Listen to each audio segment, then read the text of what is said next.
Dilansir dari tribunnewsmaker.com, kepergian Brigadir J tentu meninggalkan duka mendalam bagi keluarganya. Potret pilu adik Brigadir J saat mengawal jenazah kakaknya sempat beredar di media sosial. Adik Brigadir J itu bernama LL Huta Barat.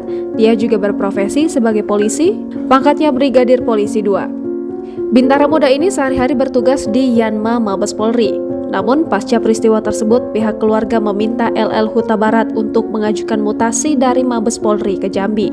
Dalam akun media sosial sepupunya, Roslin Emika, dibagikan momen saat Bribda LL Huta Barat mengantarkan kepulangan jenazah Brigadir J di Bandara Sultan Toha Syaifuddin, Jambi pada Sabtu 9 Juli 2022.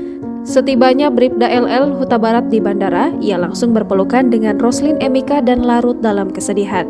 Tampak ketegaran LL Huta Barat seketika runtuh dan langsung menangis lantaran harus kehilangan sang kakak dengan cara yang tragis.